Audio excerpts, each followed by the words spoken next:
Hello, everybody. Sorry, I had my shades on. It's pitch black in here.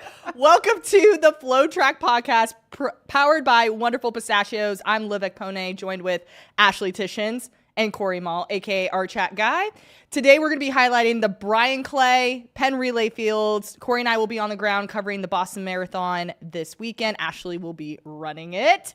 Crossing our fingers. So, of course, we're going to dive everything track and field and also marathon. But before we do that, we got to talk about the eclipse because I was going to say, I love how you're saying all this and like not reading notes and I can't see a dang thing. That's very good. oh, I was man. like, that's impressive.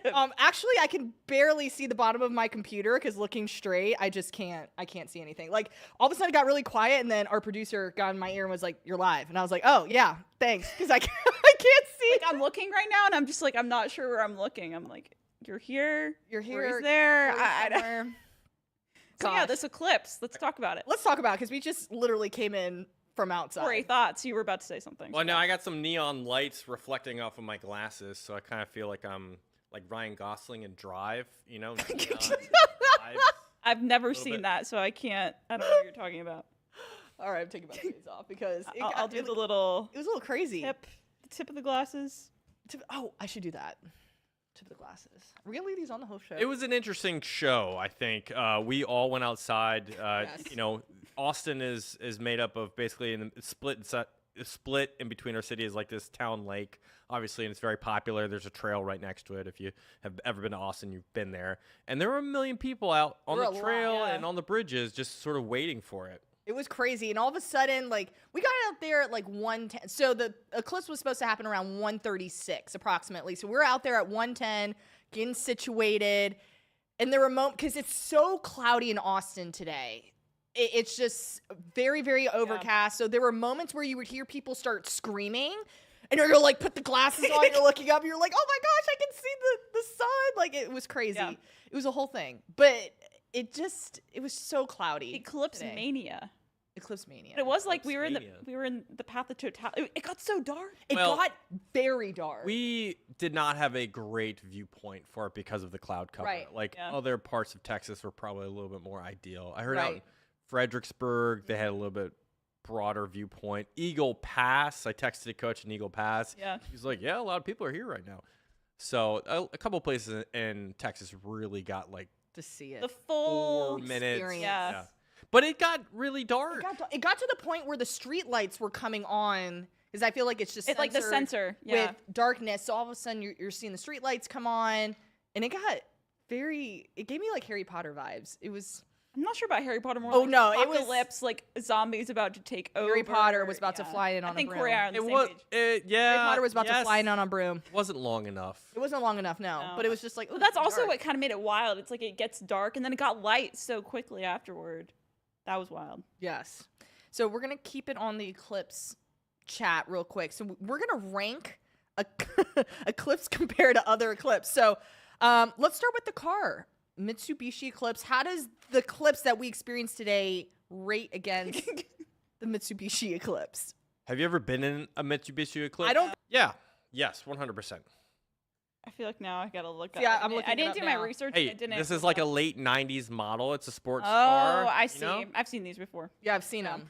That beats a real eclipse. I don't know. I thought that was kind of cool out there. It was cool. We saw how Olivia reacted to that. I wish She I was forgot to put that screaming in at there. screaming at the Well, sun. I was like, I see it. I think see it. Olivia should be for hire for any hype moment in someone's Agreed. life. Yeah. There we go. I'm all for it. Because the way that she was, I was oh my so gosh, I see Yeah. it. Like it was just. I a need moment. that sometime. Maybe someone needs that in their everyday life. You know, just yeah, personal hype man. I'm hire me. I'm good. You know those Let me know. commercials from way back? I think it was Terry Crews in The Office. He would just like bulldoze people in the office and Oh yes, Terry Tate, office linebacker. Terry Those Tate, are office epic. linebacker. I love that commercial. just substitute Olivia in The Office. You get a promotion. Woo! Ultimate hype woman. Oh, that's great. You got I a love new that. project. That is me. That is me on the daily. I love it. I'm all for it. Okay, song. Total Eclipse of the Heart. That's a Ashley. pretty epic song. Have you heard the the rendition of it from No, I should've- from Diary of a Wimpy Kid? I should have. I Oh, mean, barely. Like, I haven't watched it. I think that's outside my demographic when it I came. mean, very epic song, kind of cheesy, but I don't know. Okay. How do you think it ranks the Eclipse? I don't think I've listened. It's hard to compare these because I mean they're all eclipses, but different. This So, what would you say? I still am taking the actual Eclipse. You're taking the actual clips. I saw. I feel like I can't rate it because I don't think I've listened to this. how many of these things do you know? I know the last two. Song. I think songs stoke emotion. So yeah, I'm gonna Yeah. say song over actual clips. Okay. Yeah. Movie, which I was just playing the trailer because I've seen all the Twilights, and I was like, which one was Eclipse? So Twilight Eclipse. You said you've never seen it. or I've read never it. seen it, never read it, have no desire to Oh, read man. or see it. Oh, so man. I'm just gonna put that all the way down the bottom. That of the list. 0 Eclipse rating. was an interesting. That was an interesting movie. I'd still pick the Eclipse we saw today over the movie. Same. Okay, final. I don't know why we have this under food, but Eclipse gum. I realized we were just talking about this, and I was like, wait, I think I chew Eclipse gum because it's at my desk. So boom, Eclipse gum or the actual Eclipse. Eclipse gum. I may Eclipse. have to go Eclipse Gum because I steal it from your desk almost Yeah. daily. So All of a sudden, Ashley comes up. She's like, Liv, can I steal a piece of gum? I'm like, absolutely. You can take it off my desk anytime. I'm going to have to say gum, too, because I chew it on the regular. Okay. So Eclipse gum. Okay. I'm glad we had this discussion. Yeah, I'm glad we know where the eclipse falls in regards to the stuff we see and listen. But hey, watch. Monumental Day. Really. Monumental Day. When's this gonna happen next? I know. Probably won't see one. For a while. Because Will we were see one talking in our about this. lifetimes.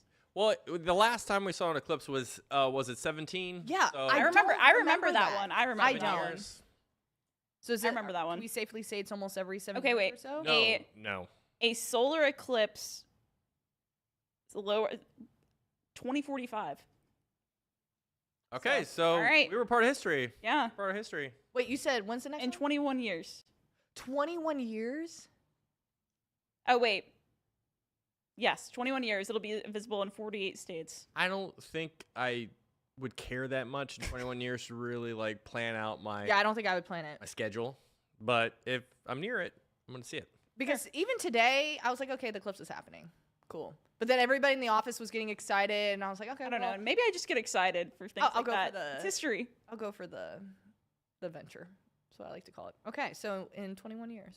All we right. Have to hit each other up and be like, what's up? Let's plan Yeah, this that's out. right. I'm glad that this can also be remembered as we're talking about this on the FloTrack podcast. I You know. know, there's a moment in history remembered on the pod. Exactly. I love it. All right, let's switch gears. We got to talk about some breaking news that occurred from the top of this morning is when it hit our computers. USATF announces that it will not send a 2024 World U20 Championship team to Peru.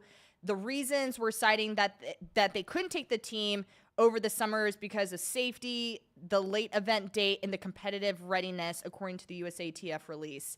This has been blowing up on social message boards, you name it. People are talking about it. You even put up a response on the story, and people are just like flooding it right now. What are our thoughts on when you heard the news, Ashley? What was going through your mind? Well, it was a random set of news, first off, to get Yeah. randomly on a Monday morning in April.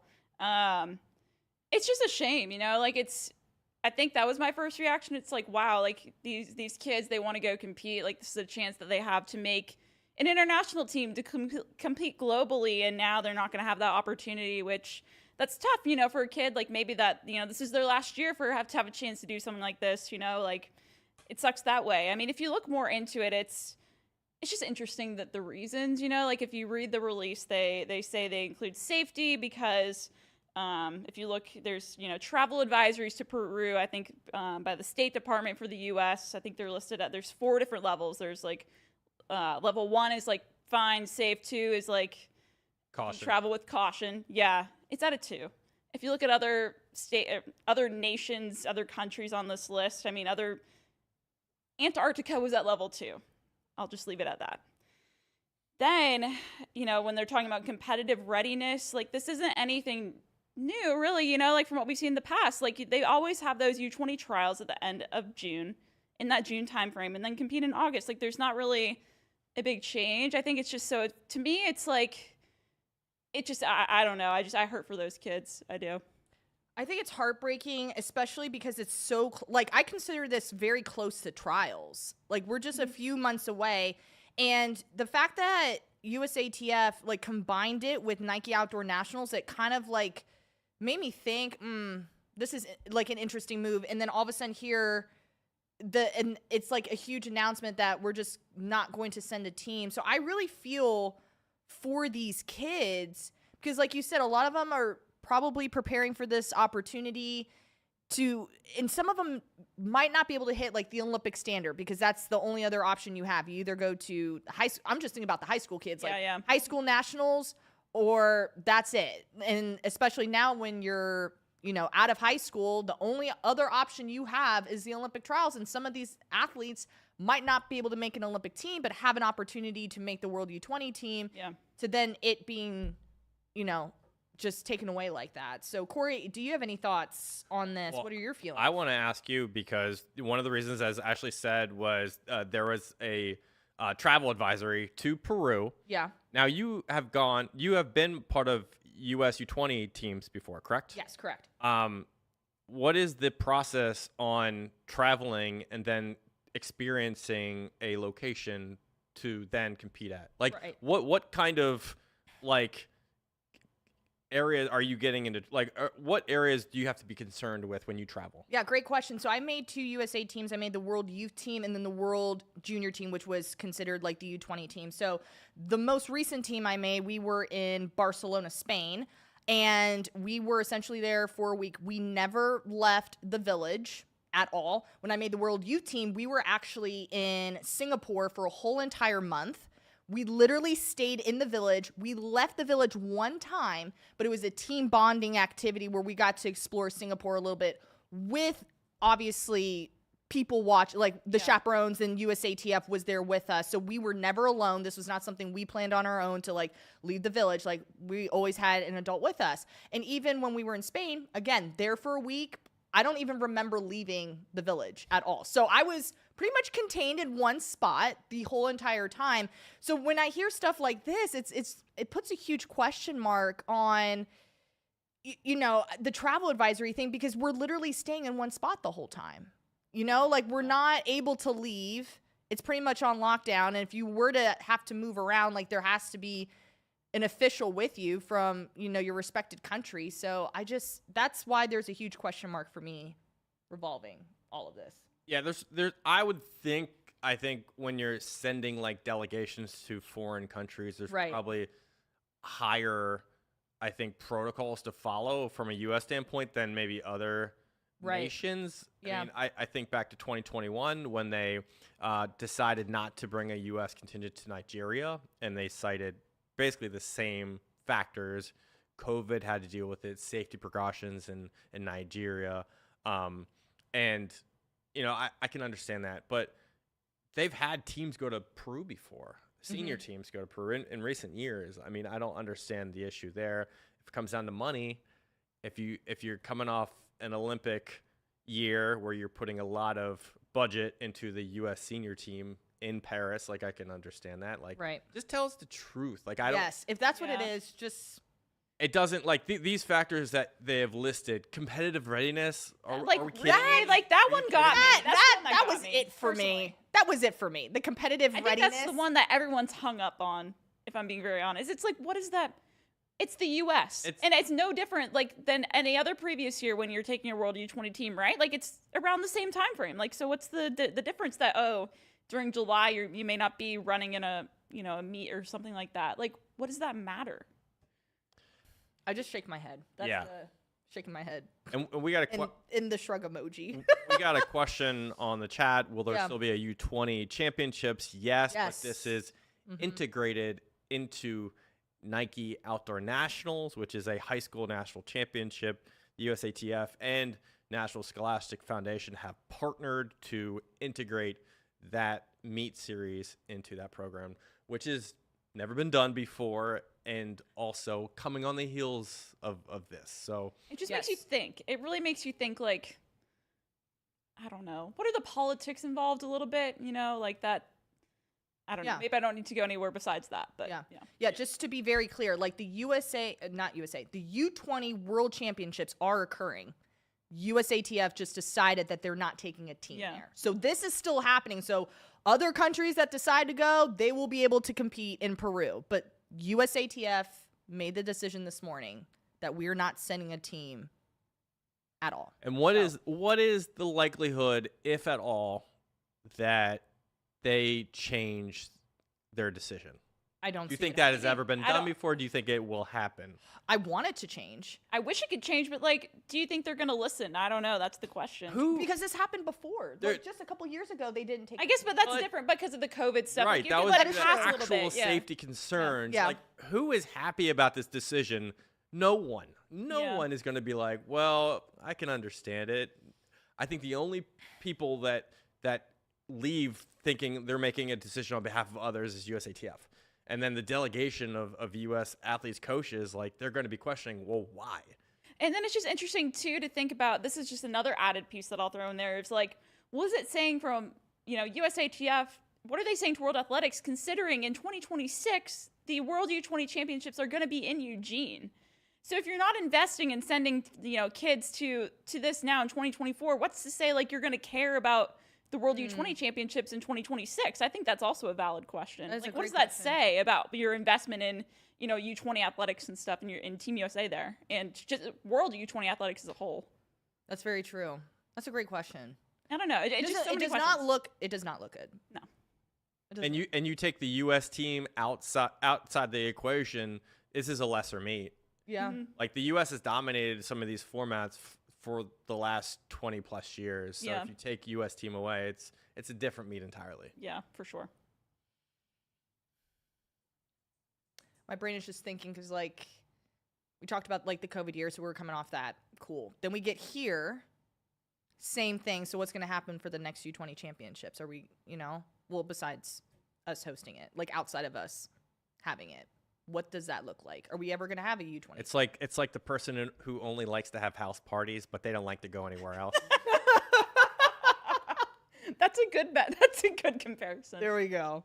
Well, guess we'll have to wait and see. So my feeling, like, my heart breaks for because I know we also we put a lot of these athletes. I know we shared it on social media. We put it out there, and just seeing some of the replies, because we asked athletes hey, drop your thoughts on this happening, and a lot of them were just they're just sad. Some people said that it was their goal to qualify and compete at USA U20s, and then hopefully qualify for the world team. This is something that people actually had, they had it circled on their calendar. Like you mentioned, it's April. We're in the middle of outdoor season.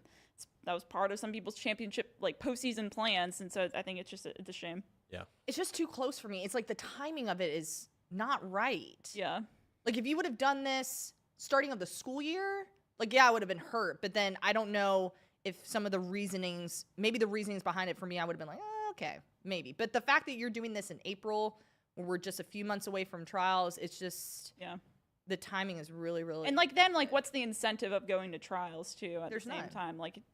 To be a US U20 champion? Because now all the freshmen and freshmen in college will now have to experience. The only option they have now is Olympic trials. That's it. Yeah. So, tough. It was a tough morning. But to kind of lighten up the mood, there were still some fantastic things that occurred over the weekend. So these are our top moments from the weekend. So Ashley, I'm going to pass it off to you. What was that highlight for you?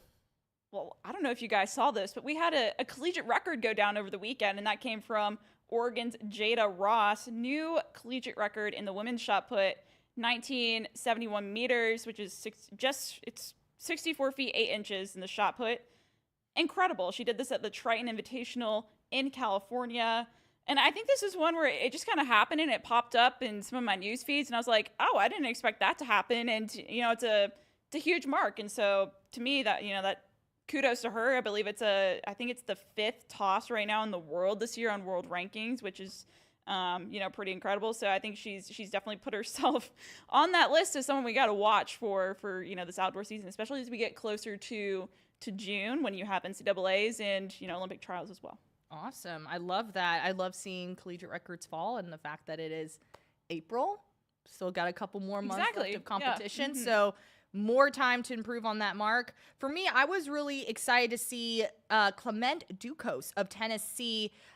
He ran the NCAA #1 time so far in the 400-meter hurdles with a 49.03. And I think what's impressive for me is this was his season opener, and he opened up with a personal best. And just kind of looking into his resume, last year he was 7th at the SEC Outdoor Championships. He then made it through regionals, qualified for NCAAs, but he also was a member of the French U23 national team, who won the indoor national title in the 400-meter dash. He went 47.27.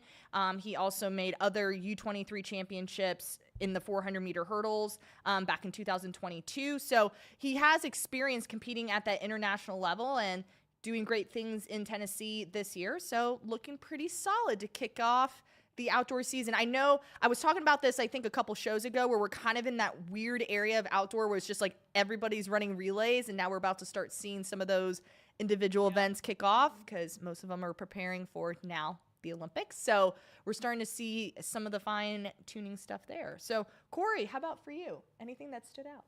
Arcadia. Woo! 2024. Yeah, you want to talk about that Yeah. specifically, the boys 32. I think it was kind of historic, and when you look at the numbers. So you want to talk about that a little bit? Well, it was an epic race. I mean, Yeah. when you think about putting the best distance runners in the country in a race, Arcadia had it on Saturday. You had Danny Simmons, who lost NXN, pretty publicly to JoJo Jordan in December. So he's been having a bit of a redemptive couple of months, getting back to what he was. So Danny Simmons in this race from American Force. We had JoJo Jordan, who won NXN. We had Drew Griffith, who won Foot Locker. Ryan Pajak, Ethan Edgeworth, Josiah Tostenson. Basically, the who's who of high school distance runners. And when you think at the indoor national championships, Daniel Simmons ran the 5K, but he didn't run the 2-mile against Griffith. So you're stacking up head to head against one another. And ultimately, it came down to the final lap, and it was Danny Simmons with the 57.52 final lap to take the win in 8:34, which was, I believe, 7 all-time in 3,200 meters. It wasn't a national record, but he ends up beating all the guys who beat him over cross-country. So what does that say about Danny Simmons at this point of the year? That's my He's the guy to beat. He's the guy to beat. Again, I think I was really excited for this race because we were seeing just all those heavy hitters that we see on the high school distance side, like going head to head, which you don't get that very often. So many national championship meets and stuff, to see them all there racing in the same race was pretty cool. I think for me, the highlight though is if you look, I think there were 37 guys under 9 minutes, and then I think what blew me away is we had 7 under 8:40, I believe. I mean, that to me is the number right there. I remember last year watching Arcadia, because that was when Simeon Birnbaum, I believe, set the all-time best for the 3,200, I think 8:33. And it was him, Danny Simmons, and a couple others. I mean, they all went under 8:40. And I was like, wow, that's just incredible. But then we see 7 this year do that. And then some that were just outside. I think Manny Perez, he was one that stood out to me, probably was on no one's radar. And I believe he ran 8:40 exact, to believe. So I think that just says something about distance running right now in the U.S., especially at the high school level. American Fork had 3 runners under 8:50. I believe they had 4 under 9. I think you're right. Yeah, it was. And they won the 4x1600 the day earlier too. So if we're talking about best distance programs, I mean, Harriman won NXN. Yeah. But American Fork, you're coming back with a pretty good statement, I think, in these races. So good for them. Yeah, solid performance there in Arcadia, which was a really great meet to just everyone just put out great times there, which was super spectacular. All right, let's talk about Penn Relays. We're so close. My favorite meet of the year outside of trials. I think the environment is all I need to just fill up my cup going into the weekend.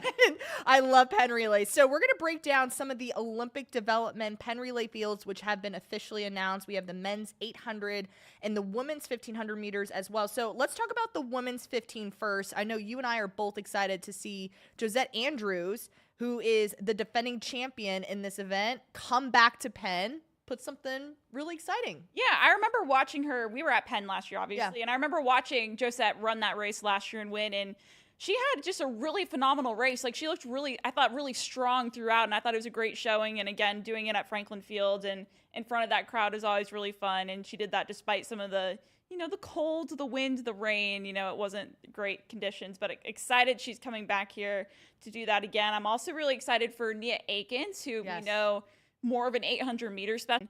The 1500 here, we've seen her go, I believe, like 157, 158 in the 800. So I'm really curious to see how, we know it's an Olympic year, right? Like, what's she been doing in training to hone in on some of that, but also extend herself out, have more of that endurance to run the 15 potentially. Yeah, and I know our fans who are watching this live on YouTube just saw the whole list of athletes there that will be competing in that 1500. Along with Josette and Nia, I'm also excited to see Sage Herta-Klecker, who has gone 2:04 in the 800 meter. She actually ran that in Boulder this past weekend. So again, just a really solid group of 1500 meter runners there. You can see it on your screen, kind of that full list there. So it's going to be a great race. And you see Josette crossing that finish line with all the excitement. And so I think she's going to definitely bring that same energy to Penn Relays this year. She won it in a 4:04. So great running last year. So let's talk about, Corey, any thoughts on the women's 15? Oh, I'm all in on Nia Atkins and this group running the 800. I mean, the only question we always have heading into Philadelphia is, will we get great weather? That's always the question. Ideal weather to help these runners on that side of the equation. Hopefully we do. Man, last year, Ashley has some stories for y'all just about me specifically. Well, I remember you dropped you dropped an SD card or something. No, I dropped my mic. My mic fell off my camera. I didn't realize when I was sprinting across the field, and then I had to pull it out of a puddle, and then my camera it was your camera that I was borrowing. And it stopped working because it was wet. And I just remember sideline reporting, and at one point my umbrella, I think, flipped. I don't think it was during an interview, but I could feel the wind trying to take my umbrella, so that was fun. I'm just praying we don't have a situation like that. I already had a little bit of it at Stanford. Yes. At the Stanford Invitational, it was giving me very much Penn Relays downpour vibes, and I'm just hoping that doesn't carry over to Penn. So hopefully that just stayed in Stanford. Yeah, it doesn't go to the other side of the coast. Yeah. Because the year before that, Corey and I, we had some sunshine. I think were you there for that? No, you weren't there yet. Before me. Before Ashley time. So there was one day where it was really hot, sunny. It was great. Fantastic. We'll have to see. So hopefully we get better weather this year too. Okay, back to the men's 800 field. Little snippet there of the weather. I've actually have it on my phone now where I'm tracking Philadelphia's weather. So far it looks like it's been in the 60s. So I can handle 60s. Lovely. Great. All right. Men's 800 field. Again, we're going to have that full list for y'all up there, but lots of great names to kind of look out for. We've had some world finalists that are going to be in this mix too. So Ashley, who's that athlete that you're looking forward to seeing? For me, it's Mario Garcia Romo. I mean, he's by far, to me, I think the headliner here. He's got that experience, especially the 1500 at, the world stage. I believe he finished 6th at the World Championships in Budapest last summer, ran 3:30 there. He finished 4th, I believe, in 2022, and it was in Oregon in the same distance. So now we're going to see him in that 800, right? And so he's definitely going to be the guy to beat, I think. And I'm just curious to see what his training's been like, in that transition from, into such a big season. It's kind of interesting for me, I think, what does this race mean for some of these athletes in preparation for each next step? How does Penn Relays and running here fit into their calendar and what they're planning to do and where they are in their training cycles? I think is interesting. That's really Is he the guy to beat? I don't know. I think so. He actually hasn't run the 800 all that often. His PR is 146.9. So I do think he comes into this kind of as a fighter rather than a favorite. Fair. Ooh, I think fighter. Festus Legat enters with a 144.3, which is one of the top times. He's 27. He's pretty much in his prime. I would say he's got a very good opportunity along with Kyle Langford of Great Britain. I'm looking at those two, but also the 19-year-old from Kenya, Noah Kibet. He's run 1:44.9. I think he's going to be a really interesting runner to keep an eye on as the season progresses. He's obviously very young, but very talented. But I like Garcia Romo, but he's going to have to kind of enter into a territory that he doesn't have a ton of experience. I guess it would depend, like, how they decide to take out the race, too. Like, if they're going, like, all out from the beginning, like, he probably doesn't have much of a chance against some of these guys that can run 44. But if it comes down to tactics, maybe. Yeah. I'm interesting that you mentioned Lagat because he ran that in 2022. So recently he's gone 1:47. That was back in February during the indoor season. So it's going to be really interesting because you have people that, like, you have Lagat who has that personal best of 1:44, but then there's like 3 gentlemen who have gone 1:46 like recently during the indoor season. You have Sam Ellis, Luciano Fiore, and Luis Peralta. So I feel like you've got a combination of a lot of people that have all their strengths. So it's going to be a very interesting 800 field for sure. Hey, I'm excited. I'm excited. So those are the officially announced Olympic development races so far. As we get closer to Penn, it's crazy to think we're like 2 weeks out. Yeah. Crazy to think. So definitely stay tuned for social posts because Ashley's doing a great job of making sure keeping you guys in the loop. Penn Relays is going to let us know too when big things are to come. So make sure you stay tuned for that. But one of the biggest races of the weekend is Bryan Clay, which is awesome. Our guy, Brian Dybel, is actually there now. So we have a lot of things to uncover here. There's a lot of top entries in the men's 1500. There's about 837 athletes. The men's 5K has about 591. So we have a lot of, great heavy depth fields here. So let's talk about which event we feel like is probably going to make the most impact as we look forward to the rest of the season. Ashley, what stands out to you?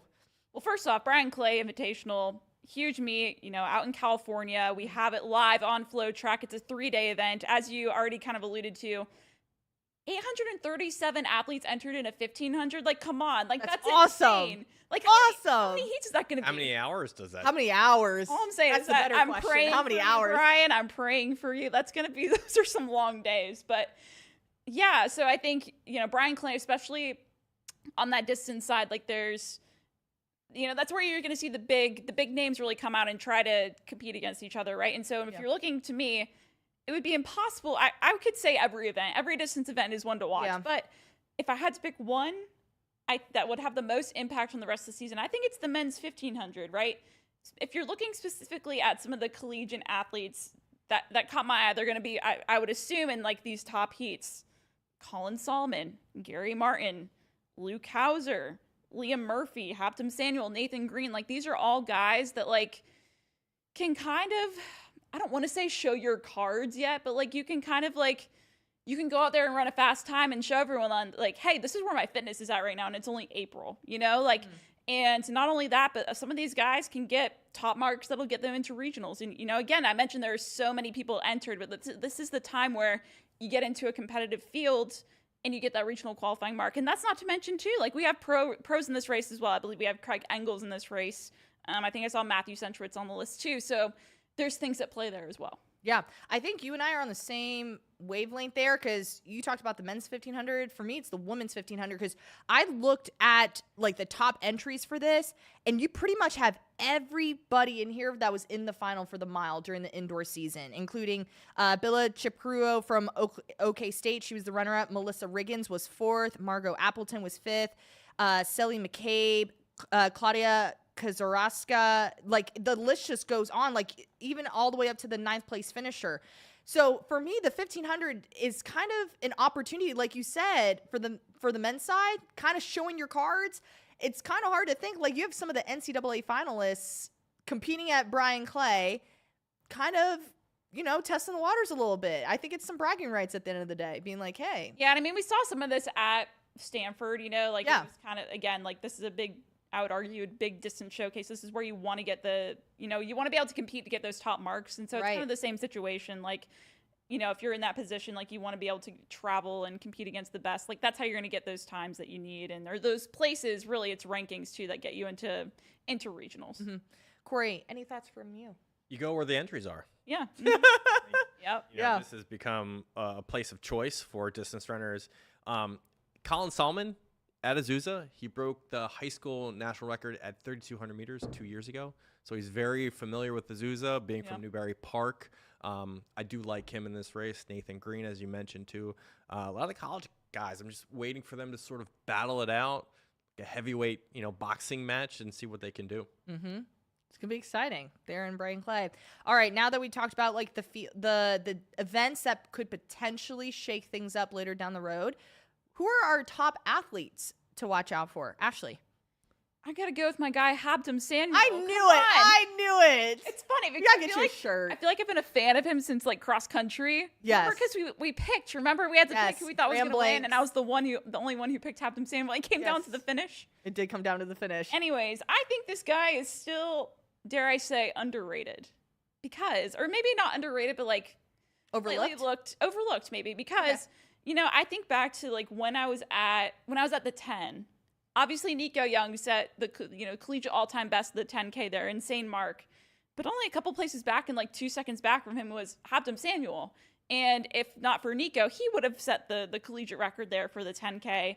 And I remember I went and talked to him afterwards, and I was like one of the only people talking to him. Like it almost like seemed like he was overlooked a little bit. And I was like, I had a genuine conversation. He was like, man, he's like, I had a great race, but shout out to Nico. Just if only Nico had not been in that race, I would have been the collegiate record holder. So we're going to see him, I believe, in the 15 and the 5K at Bryan Clay.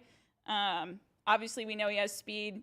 I think he went 13, 14, I believe, indoors in the 5K. Excited to see what he could do outdoors. Love it. All right, I have 3 athletes because it was hard for me to pick one. Of course, I'm bringing it back with my guy Sam Whitmarsh, okay? Proud Aggie over here, so cheering for my Aggies. 144.46 in the 800. Next up, our girl, Michaela Rose. Okay? She's going to be in that 800. But she's also going to be in that 1,500-meter race as well. And we just talked about how stacked that 1,500-meter race was, just looking at them. You got some of the top athletes that were at NCAAs in that mile. And here she's going to just kind of maneuver herself into that field a little bit. She's not, she's not new to the 15. Right, She has a PR of 4:11. I mean, that's no joke right there. Like running, in college. And, as we mentioned, she said this too, we asked her the question at the NCAA indoor press conference, because no one really knows that she runs. People overlook the fact that she runs cross country. Like, she comes from a distance background. Like, she did this all as a youth. Like, it shouldn't be a surprise that we see her go up to the 15. But, I think people have now just associated her so much with the 800 that's like, oh, we're going to silo her into that. No, she can still run a 4:11 or probably faster at this point in the 15. Yeah. Mm-hmm. And she's been doing that for a long time. Yeah. So I'm excited to see what she does there.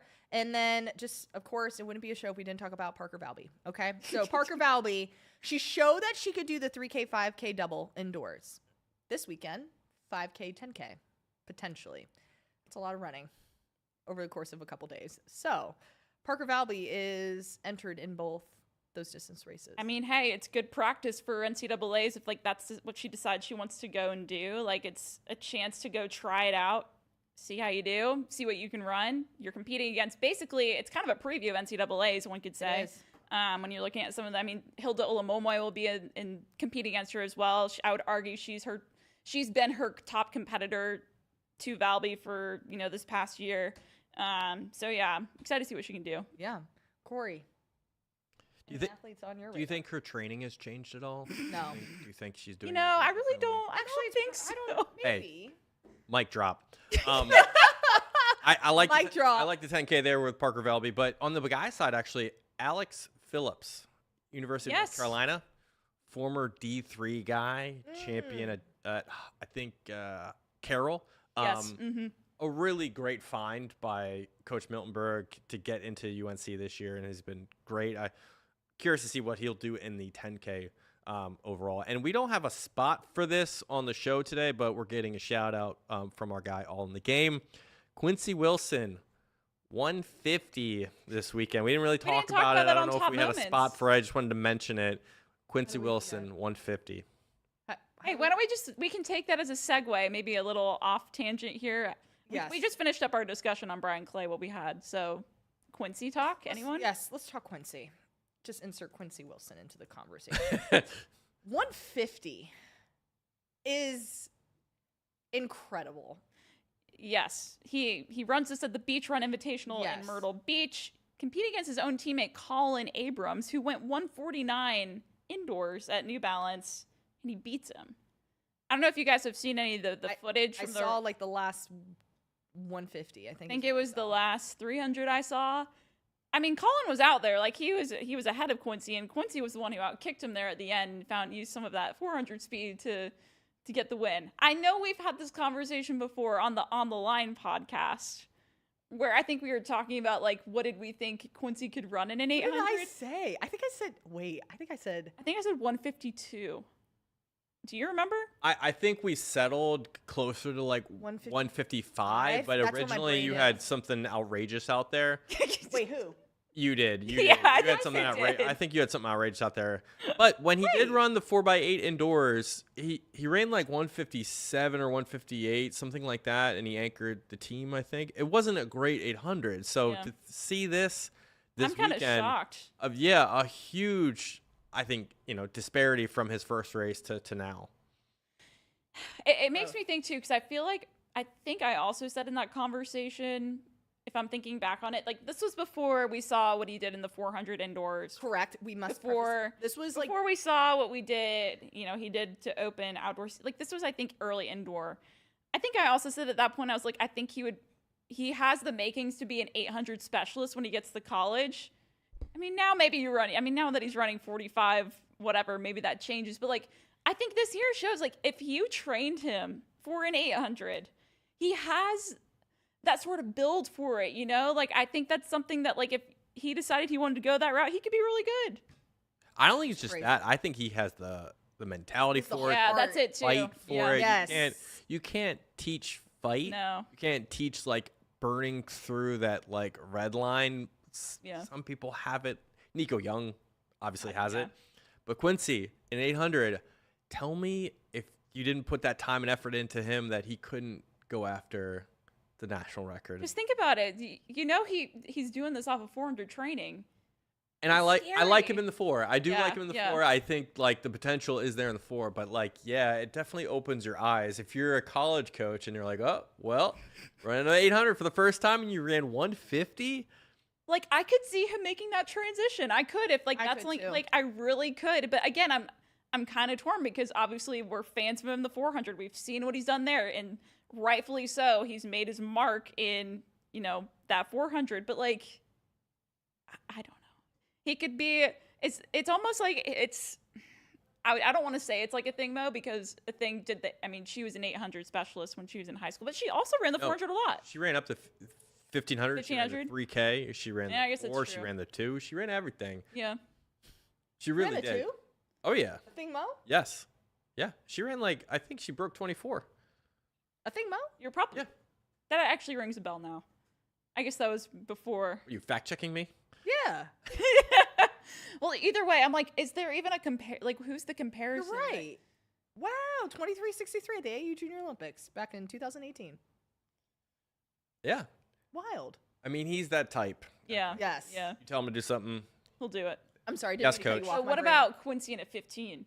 No, Ooh, that, I feel like that, I think that I'll is say no to that. I'll refreshing. say no to that. that? Oh Anyone man. at 15? Yes.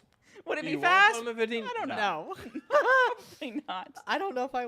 Oh man. So now hey, if he runs, does he run another 800 now? Like, is this it for him in the 800 this year, or do you go Maybe after this more? year. I would Yeah. say yes to this year. I don't see him running again, but Maybe he wants to go sub 150. Maybe. I feel like Quincy's the guy that strives for like big marks. I can see him being like, "Yo, I've already went 150. I think I can go 149. Let's keep going until we hit 149." I mean, Then I guess you also I can think see about him it too. saying You that. have to be managing though your races because yeah, you got to look at the You can't- end goal in sight. yeah, you Olympic can't trials. just jump into an 800 every Right. time you want to. Right. Like the top dog on the pool is still Colin Abrams. I'm not saying like right now. I'm not saying like this year, but I feel like eventually Well, between. we were talking about this year. Oh. Oh, see. Well, there's no U20 stuff, so gotta go for the. Yeah, I say maybe one more, and then we shut it down. One more competitive 800 and shut it down. Yeah.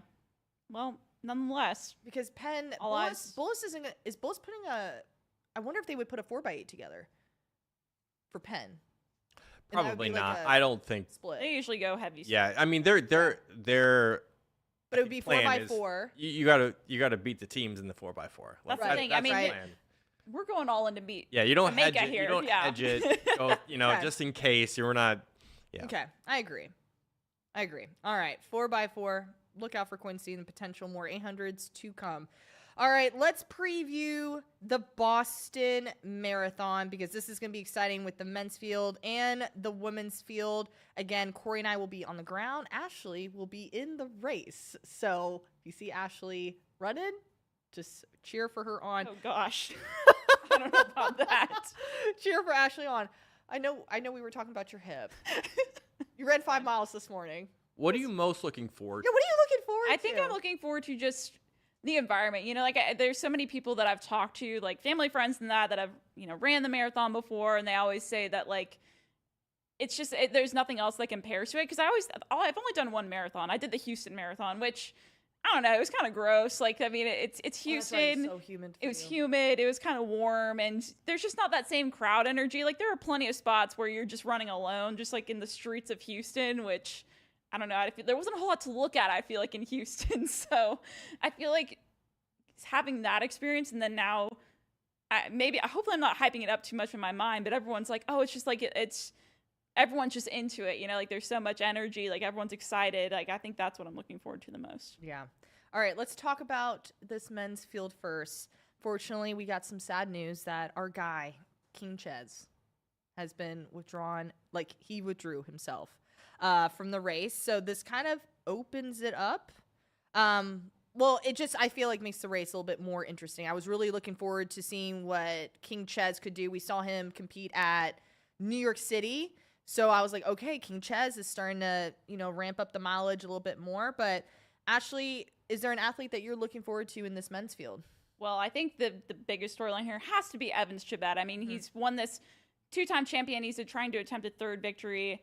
I mean, come on, like that, he could become the king of Boston here. Like obviously, if he can win this defending champion, to me he's got to be the highlight. Yeah, I also want to throw in the mix also Gabriel Guillet, who was the runner-up last year. He went 2:06, as you mentioned. Chibet, defending champion here, he went 2:05, and then Albert Korori, he dropped a 2:06 at the New York City Marathon and finished with a 2:08 in Boston last year, and he finished 4th. But we also, I feel like, have to keep in mind Sisay Lima, who went 2:01 at the Valencia Marathon and set a new personal best there. So Sisay will also be in this mix as well. So I think it's worth noting that, like, I think the reason why I'm like so impressed by Evans Chibet and just curious to see what he does, not only to win the Boston Marathon alone on itself has this kind of lore to it. Like it's so, I mean, Boston's considered one of the most challenging world majors, and to do that once is already a check mark. yeah, You do it twice, like,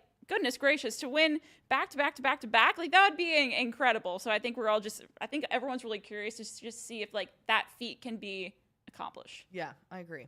Hopefully it won't be like New York City Marathon, like how the girls field out went very, very slow. Hopefully it's a little bit more upbeat. Well, And Boston's exciting. a little bit different, like it's not like, New York City or Berlin where we're really like, some of the faster ones where you have to go with the course, right? Like, cause Boston, like if you go too hard down at the beginning, like in the downhills, like you could be cooked for the rest of the marathon once you actually get to those hills. So I think when you're looking at tactics, like it could be a little more conservative at the beginning because you're trying to save energy for the later stages of the race. Yeah, very true. But I think the course is a little faster than most people give it credit for. Yeah, I guess that's true. Historically, it's had some pretty fast times on it.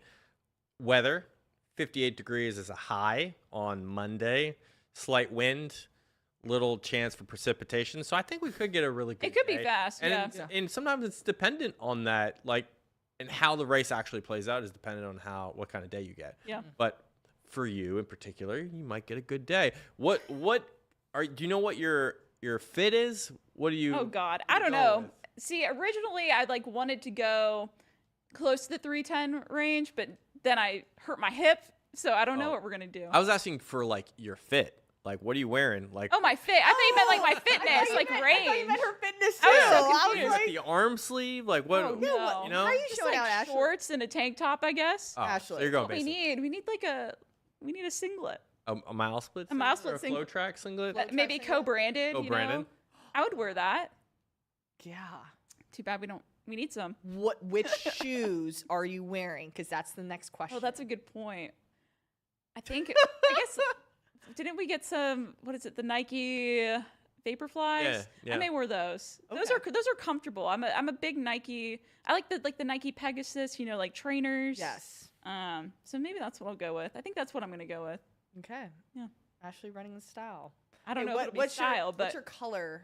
my color. Your color scheme. Gosh, I feel like I'm getting grilled here. No, I'm about curious the because the people want to know Uh, how to find you out I in mean, the crowd. okay, I wear a lot of blue, so maybe I'll wear like a blue Okay. tank top, some black running shorts, nothing spectacular, ponytail. There we If go. you get in the elite zone, you should start off at the front. You should go for one of those sprint starts. You know, you're And on then just, camera like- for about a minute Yeah, or two. And then just jog back into the pack where I belong. You know, There you go. get my 5 seconds of fame. I love it. All right, let's preview the women's field now. I feel like this has a lot of big names in it too. From Helen Obiri, who was the runner-up at the Houston Half Marathon, defending Boston Marathon champion. She went 2:21. Of course, we've Emma Bates, who was 5th last year, who will be in this race again. Des Linden, who we're huge fans of here at FloTrack, will be in the mix. Sharon Lokady, 3rd at New York City Marathon. But Ashley, are there any other individuals that you're just looking forward to seeing? Well, for me, it's Helen Obiri, right? Yeah. Like, can she defend? She won the New York City Marathon. She won the Boston Marathon Yeah. last year. No one had done that for like years and years and years and years. Right. When I saw her do that, I was like, dang, this girl knows how to win a freaking marathon, you know? Like, and so I feel like New York's kind of similar in a way where, like, it doesn't always, I know we kind of talked about, like, it can be fast, but, like, it's not like you're going a consistent pace, I would say, the entire time because of the ebbs and flows of the course. And she seems to do really well with that. New York's kind of similar to Boston in that way. And so I feel like she's going to come into this having that experience, knowing what it takes. And now she has a full year since then of her getting experience, getting that training, training for the marathon. I think I'm just really curious to see what she can do. And then, other athletes as well. I want to mention Edna Kiplagat. I mean, she's been around the sport for such a long time. She's gone 2:19 PR back all the way in 2012. But again, she's been in the sport for so long. Curious to see what she does here. Also have Sarah Hall, which I think is interesting because she just missed out on that U.S. Olympic marathon team. But she said, you know what? I'm not going to let that ruin the rest of my season, basically. So she decides to shift goals. She's running Boston. Really curious to see that. And then Emma Bates as well. She had to pull out of the Olympic marathon trials prior to that due to injury. So she's going to come into this with a new perspective. Again, shifting those goals. I love that. Corey, any thoughts on the women's field? Anybody from the chat? Have any comments? No, well, the chat's staying on U.S. trialist and U.S. team. Oh man, But that was a yeah, good talk today. for the marathon, I loving Sarah Hall. I saw her at the Olympic trials, and we saw her compete really well. I mean, just always a fight for 26.2, right? Anything can happen. So seeing her go out there and really compete was strong. Seeing that now to double back here in Boston, definitely some fight from her. But we'll see. Yes. So Corey and I will be landing Friday, hitting the ground. Bryan Clay is taking off this weekend, as we mentioned. Brian Dybel, our amazing colleague, will be there too. Ashley will be running in Boston. So all of us are busy this weekend. Yes, very busy. Somehow involved in track and field or marathon. Gonna get some jogs in there. Get some yogs. Hey, y'all gonna Yogs? yog? You're gonna yog? Yeah. Are we? I mean, I know I am. Are you? Well, that means I have to. What general vicinity are y'all? Oh, we're in here? Everett, I think. Oh, I We're don't know like where 10 that minutes, 20 minutes up. Oh, okay. Yeah. But I think the trip seems small, but based on traffic, it could be a longer commute. Yeah. But yeah, I think we're in Everett. Yeah. Where are you at? Yeah.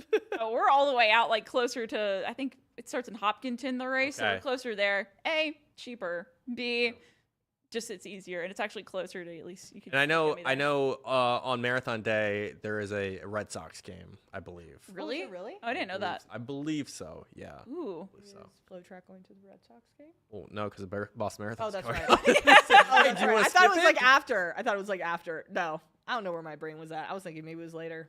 We just hit both. Maybe it's an evening game. Yeah, that's what I'm saying. Could have been evening. Is it an evening game? No, I think it's going on at the same time. April 15th is That's- at 10 a.m. Who put Oh, that yeah, together? who Who does that? designed that? I mean, it's Boston. It's baseball season. Season just opened up. But it conflicts with the Boston On a Marathon. Monday? There's 162 games in the year. On a Monday? They play baseball a lot, Olivia. I don't know what to tell you. On a Monday? It's trying to steal the marathon's thunder. Yeah, no. Hey, there's plenty of people that love running, respect it. You'll have crowds the whole way down the line. So, All right. Well, until then, make sure you catch us in Boston cheering for Ashley. And also, Corey and I will be there as well. So make sure you stay tuned to FloTrack because, again, lots of big things going on this weekend. So we'll bring you all the content that you need. Thank you guys so much for tuning in. Make sure you like, subscribe, all the things. And we'll see you sometime next week.